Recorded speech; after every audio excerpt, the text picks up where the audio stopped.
uncovering details in a missing persons case, and exploring piles of rubble to get at the heart of corruption.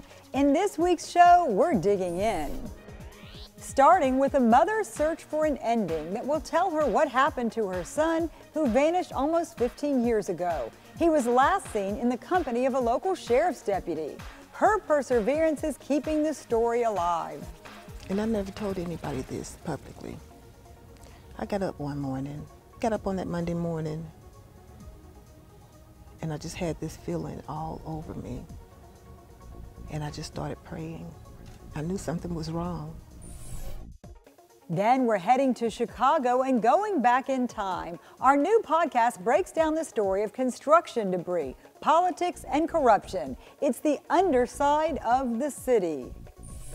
Plus, feast your eyes on this, a new way to look at the Last Supper. We'll have those stories along with the latest in our Positively Healthy Medical series. I'm Amy Osher, and this is Behind the Headlines.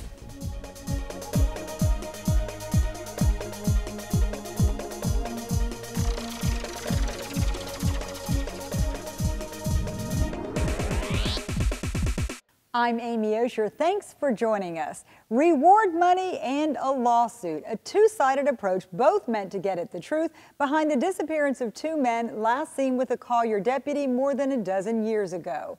A pair of celebrity activists pushed the case back into the spotlight. But for a local mother, it's never dimmed. After everyone went home, her son is still missing. Marcia Williams misses her son. Her only child, Terrence. They were so close in age, they were as much friends as mother and son. He would talk to me for an hour, then he would hang up the phone and call right back. We had that bond. I had Terrence when I was younger, so we basically grew up together. Now it's been almost 15 years since she heard his voice or saw him. She's pretty sure he's not alive. I believe that day he intended on doing what he was going to do. I sat down with Marcia along with her attorney, Ben Crump, right after they held a news conference to announce they were suing the man they believe killed Terrence. The last person to be with them that anybody witnessed was the then Collier County Sheriff's Deputy, Calkins. The story of Terrence Williams' disappearance overlaps with the story of Marcia Williams' search for answers. That's what her wrongful death lawsuit is about. We have some clues about the hours leading up to Terrence's disappearance. Marcia bird-dogged the Collier Sheriff's Office for information. At first, they were no help. You know, he's an adult.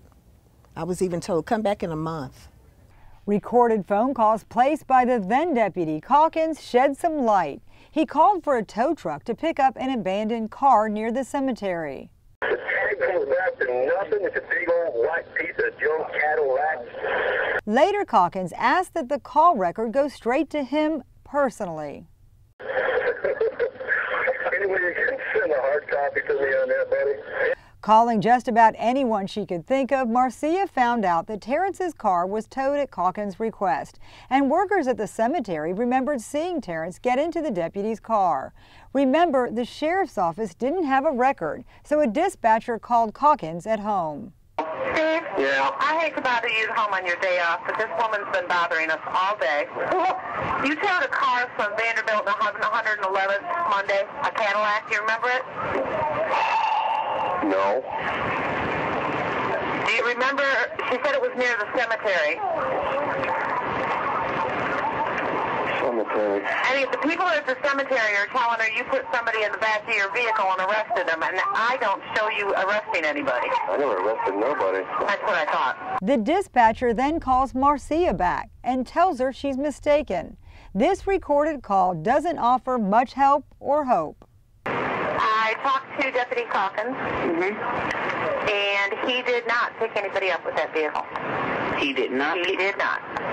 Okay, There was nobody there when he had that vehicle towed. Okay, we knew that he didn't pick him up, but someone picked him up. The people at the cemetery said that they saw a police officer in a Collier County Sheriff's Department car put him in the car and take him away. Okay, if there was an officer out there, there's over 900 officers here. We'd have to have a car number to know who it was.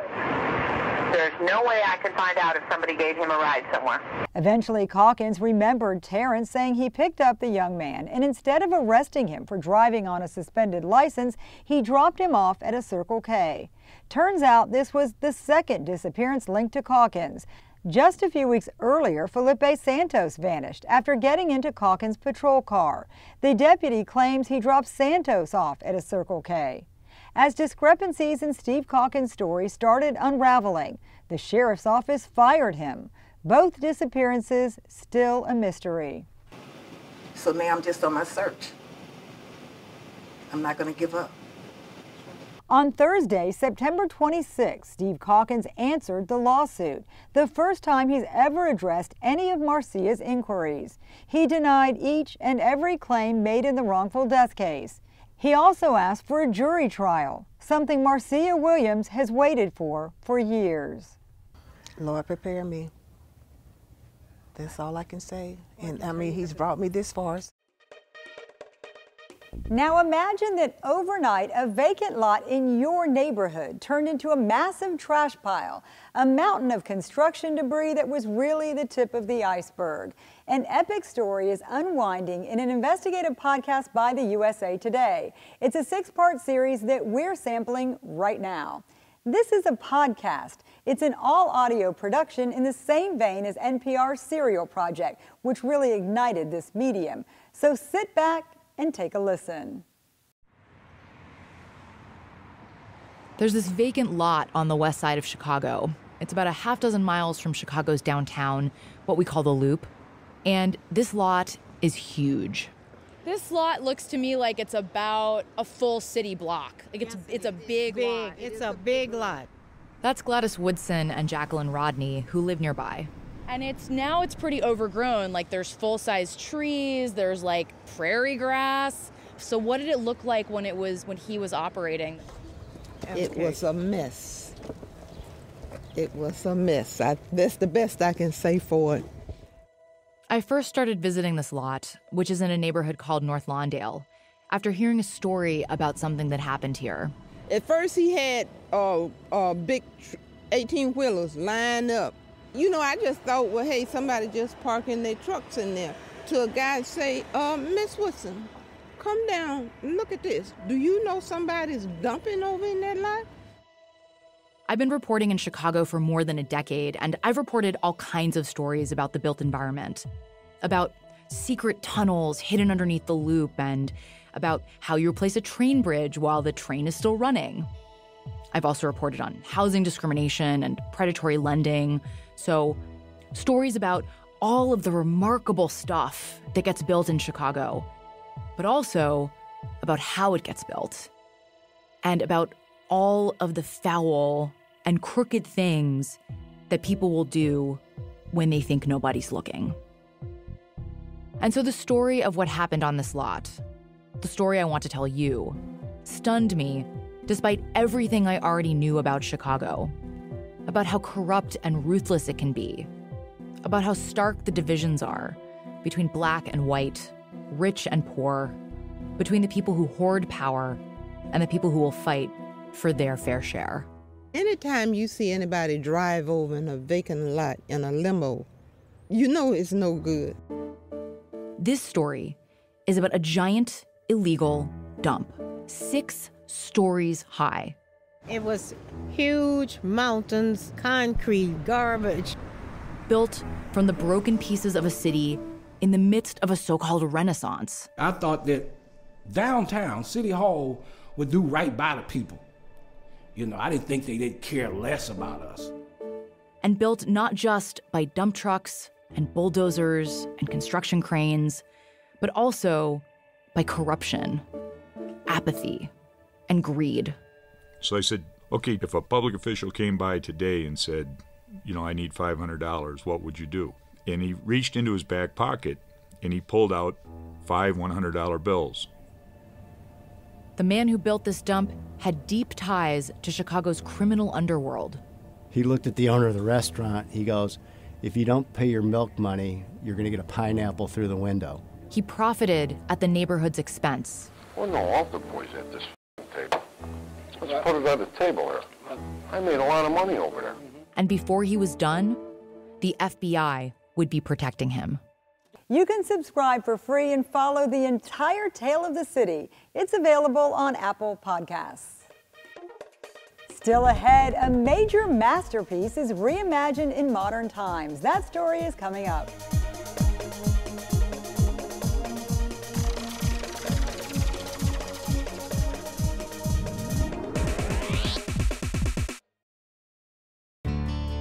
Life here is amazing, and so is the joint care. At the Total Joint Center at Physicians Regional Healthcare System, we've changed the experience of joint replacement for good. With our comprehensive joint care program, most hip and knee replacement patients return home in just 2 days because we know you want to get on with your active life. Pain-free living starts at Physicians Regional Medical Center, Collier Boulevard, and Physicians Regional Medical Center, Pine Ridge. My name is Steve Unser, and cabinetry is my specialty. I have been creating custom-designed cabinetry for 20 years in Southwest Florida. And now I am celebrating the grand opening of our new Naples showroom. Steve Unser Cabinetry will help you design your kitchen, bath, or home office with stunning results, offering the best quality of cabinets with a wide variety of design options and pricing to fit any budget. If your kitchen isn't becoming to you, you should be coming to us. Now, 2 locations to serve you. Is your auto insurance keeping pace with your life? Ask for a AAA Triple Check Insurance Review to see if your current policy is still a good fit. An agent will assess changes in your life, like new vehicles or drivers. Make sure you've got the right coverage and all the discounts you deserve. They'll also see how a AAA membership can round out your protection on the road. Plus, provide roadside assistance, discounts, free services, and vacation extras. Ask for your AAA Triple Check today. Coming Saturday, October 27th at Cambier Park in downtown Naples, it's the Paradise Coast Wine and Food Experience. Celebrate the best of the Naples culinary scene with chef personalities, celebrated wine experts, and award-winning special guests such as Chef Scott Conant, restaurateur, author, and judge of Food Network's Chopped. Explore the area's trends and traditions, spirits and craft beer, and savory samplings of this grand tasting. Tickets are available at wineandfood.naplesnews.com. Jean LeBouf has been an anonymous food critic in Lee County for nearly 40 years, and now JLB is expanding into Collier County. Look for a new review every week. You'll never know where I'll turn up. The area's only 30 minutes or less ER service pledge means you'll find less waiting for the care you need. And because we're full-service hospitals, a lot more care if you need it. Less waiting, faster care. Only at Physicians Regional Healthcare System. Happening now, hospital emergency rooms are transforming the way they deliver care to elderly patients. Here's the latest in this week's Positively Healthy.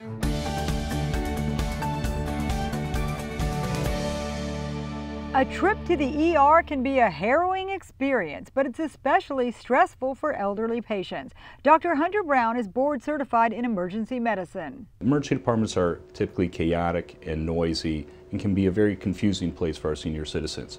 So at Physicians Regional, we've taken a few steps to improve the experience. A year of planning went into tweaking the emergency room at Physicians Regional's Collier Hospital. Now all the ER bays are fully equipped to help older patients rest easier. One of the first things you're going to notice is it's not chaotic, it's quiet.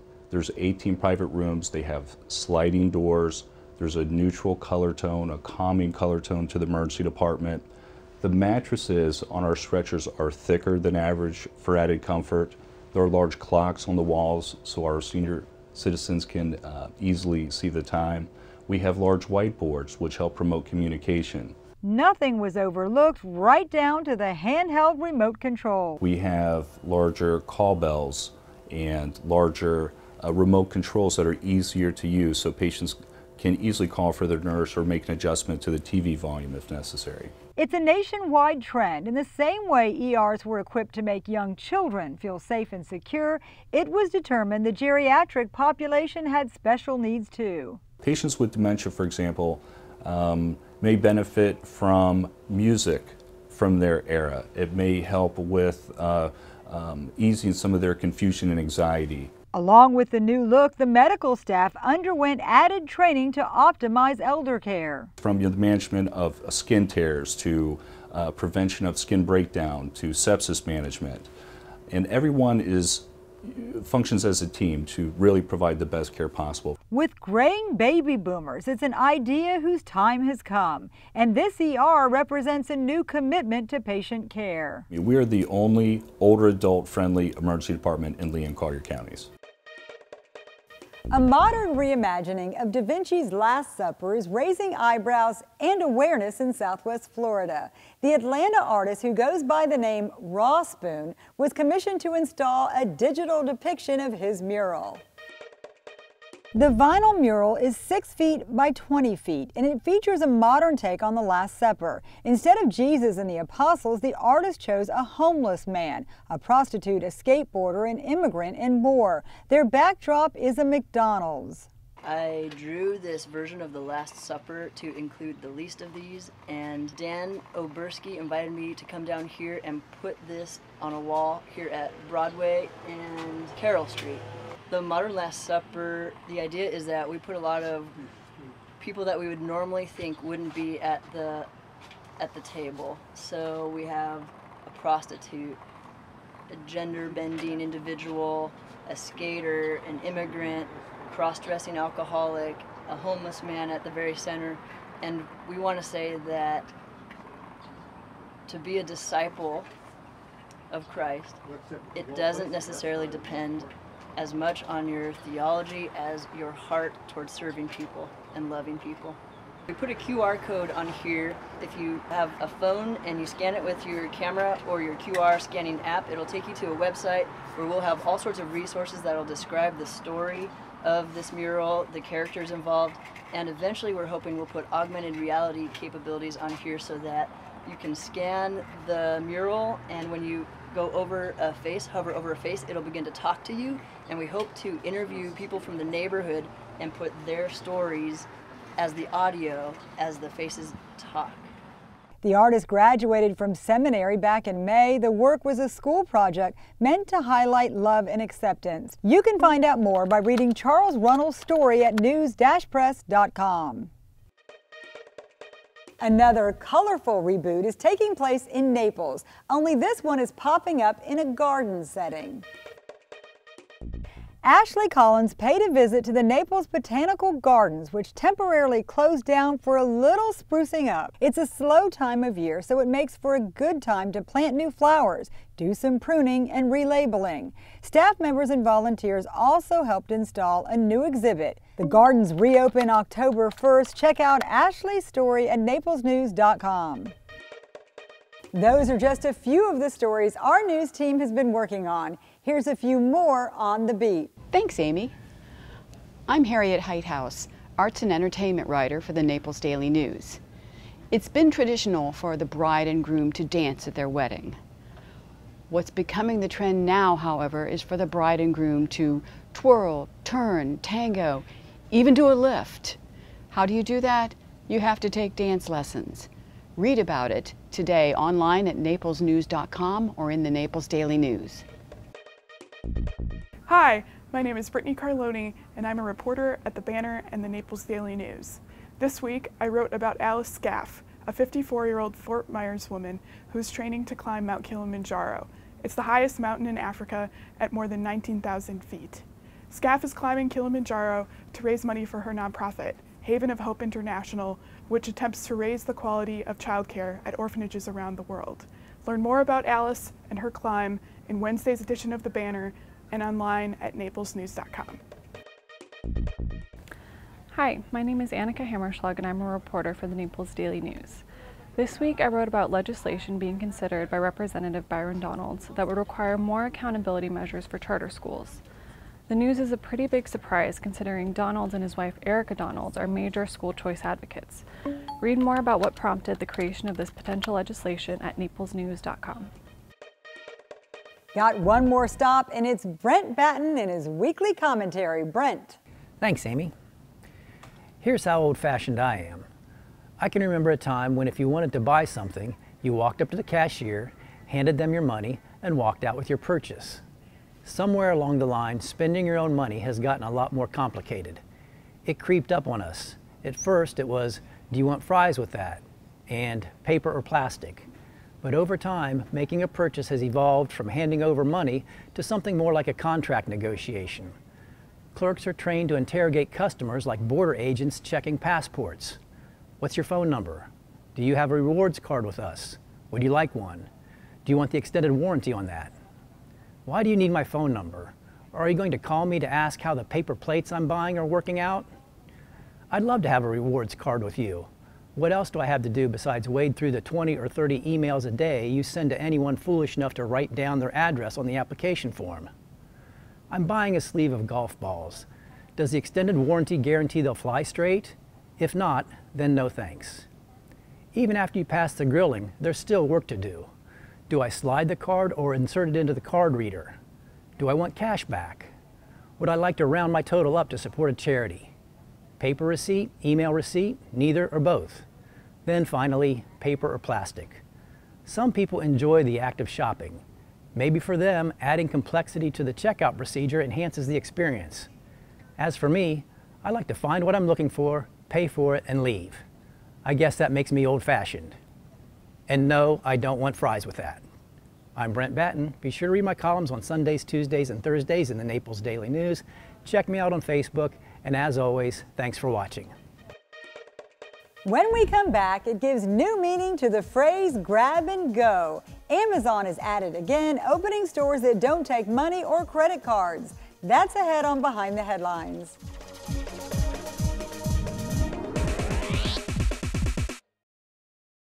The area's only 30 minutes or less ER service pledge means you'll find less waiting for the care you need. And because we're full service hospitals, a lot more care if you need it. Less waiting, faster care. Only at Physicians Regional Healthcare System. My name is Steve Unser, and cabinetry is my specialty. I have been creating custom designed cabinetry for 20 years in Southwest Florida. And now I am celebrating the grand opening of our new Naples showroom. Steve Unser Cabinetry will help you design your kitchen, bath, or home office with stunning results, offering the best quality of cabinets with a wide variety of design options and pricing to fit any budget. If your kitchen isn't becoming to you, you should be coming to us. Now, 2 locations to serve you. Coming Saturday, October 27th at Cambier Park in downtown Naples, it's the Paradise Coast Wine and Food Experience. Celebrate the best of the Naples culinary scene with chef personalities, celebrated wine experts, and award-winning special guests such as Chef Scott Conant, restaurateur, author, and judge of Food Network's Chopped. Explore the area's trends and traditions, spirits and craft beer, and savory samplings of this grand tasting. Tickets are available at wineandfood.naplesnews.com. Jean LeBouf has been an anonymous food critic in Lee County for nearly 40 years, and now JLB is expanding into Collier County. Look for a new review every week. You'll never know where I'll turn up. Is your auto insurance keeping pace with your life? Ask for a AAA triple check insurance review to see if your current policy is still a good fit. An agent will assess changes in your life, like new vehicles or drivers. Make sure you've got the right coverage and all the discounts you deserve. They'll also see how a AAA membership can round out your protection on the road. Plus, provide roadside assistance, discounts, free services, and vacation extras. Ask for your AAA triple check today. Life here is amazing, and so is the joint care. At the Total Joint Center at Physicians Regional Healthcare System, we've changed the experience of joint replacement for good. With our comprehensive joint care program, most hip and knee replacement patients return home in just 2 days, because we know you want to get on with your active life. Pain-free living starts at Physicians Regional Medical Center, Collier Boulevard, and Physicians Regional Medical Center, Pine Ridge. Hiring the right moving company is important. Best Moving and Storage is a family-owned and operated business serving Southwest Florida for over 22 years. From our free in-home estimate until the last piece of furniture is in your new place or stored in our climate-controlled warehouse, we treat you like family. Best Moving and Storage is fully licensed and insured, with all of our employees being certified drivers and packers. When it comes to protecting your treasured belongings, choose a company that's experienced and trustworthy. Call Best Moving and Storage today at 239-592-6565. We all know people who like to buy things on their phone just because it's cool and maybe convenient. Amazon continues to open upsized convenience stores that don't have cashiers and don't take money. Here's the USA Today's Jefferson Graham. If this is the future, where do we sign up? You feel like you're stealing, except you aren't stealing. It was fast. It was fun. Walked in, walked out, didn't get into my wallet. I'm standing outside one of the Amazon Go stores in Seattle, the store of the future where you need an app to get in, an app to pay for stuff, and no cashier. I understand why Amazon is so high on this concept and is looking on taking it really national. It just works. You just, boom, you scan your phone, right? Your little coder. And you walk in and you grab items. And then there are cameras that are above your head everywhere within the store, monitoring your every move. It knows when you pick something off the shelf and when you put something back on the shelf. And if you actually walk out with the product, you are recorded and you will get a receipt after you leave. I think it'll go all over the country. I think if they put it in Massachusetts right now, people would love to go to it. They have a limited selection. You'll find salads and wraps and sandwiches, cereal, candy bars, potato chips, that sort of stuff. You're not going to find a lot of produce, though they do have some meats. Would it work when you had 70 products that you're walking out with? I'm sure this is the proof of concept of what you're trying to figure that out with is, okay, if somebody goes in, grabs, 3 bottles of liquor as well as 2 bags of beef jerky, some cheese and whatnot, can we track everything? Amazon is reportedly looking at opening up 3,000 of these types of stores in the coming years, and I can't wait. What do you guys think of the Amazon Go concept? Let's talk about it on Twitter, where I'm at Jefferson Graham. How about we wrap up this show with a little Bobby Flay, who got outflayed by a local chef. You remember how we told you Chef Asif from Naples' 21 Spices was competing on the Food Network show, Beat Bobby Flay. It's where chefs first battle each other, with the winner taking on the show's celebrity chef. The episode aired last week. Asif sailed through the first round preparing a yummy lamb chop. Then he made his version of chicken tandoori that bested Bobby's in a blind taste test. Friends and family who watched the taped episode on TV went crazy.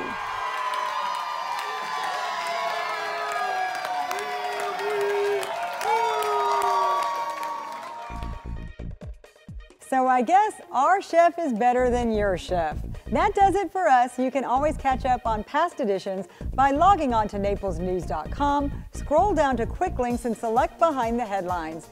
I'm Amy Osher. See you back here next week.